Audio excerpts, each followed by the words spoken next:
Hi friends, welcome to my channel Shantisri recipe studio. ఈ వీడియోలో మనం వంట రాని వాళ్ళు కూడా చాలా ఈజీగా ఇన్స్టెంట్గా ప్రిపేర్ చేసుకోగలిగే నిమ్మకాయ ఆవకాయని చూడబోతున్నాం. నిమ్మకాయ నిల్వ పచ్చడి అండి. ఇది చాలా ఇన్స్టెంట్గా ప్రిపేర్ చేసుకోవచ్చు. ఇది 15 డేస్ వరకు బయట నిల్వ ఉంటుంది. ఫ్రిడ్జ్లో అయితే మనం 2 మంత్స్ వరకు కూడా స్టోర్ చేసుకోవచ్చు. ఇక లేట్ చేయకుండా ప్రాసెస్లోకి వెళ్ళిపోదాం.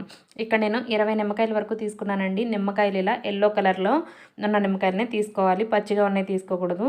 వీటిని 4 భాగాలుగా కట్ చేయాలి. వీడియోలో చూపించిన విధంగా కట్ చేసుకోవాలి.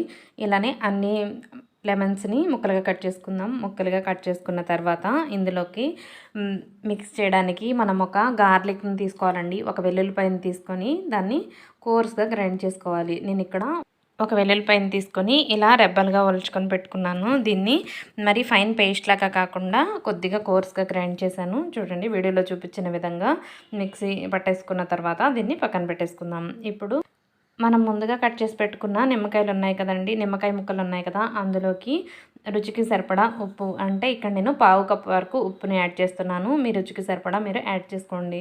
1/2 కప్ నుంచి 3/4 కప్ వరకు కారంని యాడ్ చేస్తున్నాను. తర్వాత ఇందులో 1/4 కప్ వరకు ఆయిల్ని యాడ్ చేస్తున్నాను. ఇది సన్ఫ్లవర్ ఆయిల్ని యాడ్ చేస్తున్నానండి నేను. యాడ్ చేసిన తర్వాత మనం ముందుగా గ్రైండ్ చేసి పెట్టుకున్న వెల్లుల్లి పేస్ట్ ఉంది కదా, అది కూడా నేను ఈ మిశ్రమంలోకి యాడ్ చేస్తున్నాను. నిమ్మకాయ ముక్కలకి పట్టించడానికి యాడ్ చేస్తున్నాను. ఇది మొత్తం యాడ్ చేసేసిన తర్వాత మనం యాడ్ చేసిన కారం, ఉప్పు, వెల్లుల్లి పేస్ట్ ఇవన్నీ ముక్కలకి పట్టేలాగా ఒకసారి మిక్స్ చేసుకుందాం. మిక్స్ చేసుకొని ఇంకా మనం ఒక ప్లాస్టిక్ డబ్బాలో కానీ లేదంటే సెరామిక్ ఉంటుంది కదండి, పింగాణి జాడీలో కానీ నిల్వ చేసుకోవాలి. స్టీల్ కానీ ఐరన్ పాత్రలు కానీ ఏమీ వాడకూడదు, ఇత్తడి కూడా వాడకూడదు. ఇలా మనం మిక్స్ చేసేటప్పుడు అయితే వాడచ్చు, కానీ స్టోర్ చేయడానికైతే అసలు ఏ నిల్వ పచ్చడికి కూడా అవి వాడకూడదండి. మనం ఖచ్చితంగా ప్లాస్టిక్ కానీ పింగాణి కానీ మాత్రమే వాడాలి. ప్లాస్టిక్ గిన్నె కానీ పింగాణి జాడి కానీ వాడాలి. ఇక్కడ నేను ప్లాస్టిక్ డబ్బాలోకి తీస్తున్నాను. ఇలా తీసిన తర్వాత మనం ఇది 3వ రోజున ఓపెన్ చేసి ఒకసారి మిక్స్ చేసుకొని ఇంకా అప్పటి నుంచి మనం సర్వ్ చేసుకోవచ్చు అనమాట. ఇలా 15 డేస్ పాటు మనకి బయట నిల్వ ఉంటుందండి. తర్వాత మనం ఫ్రిడ్జ్లో పెట్టుకుంటే ఒక 2 నెలల పాటు కూడా ఏమాత్రం ఫ్లేవర్ పోకుండా చాలా చక్కగా ఉంటుంది. మనం ఎప్పుడు కావాలంటే అప్పుడు తీసుకొని వాడుకోవచ్చు అనమాట.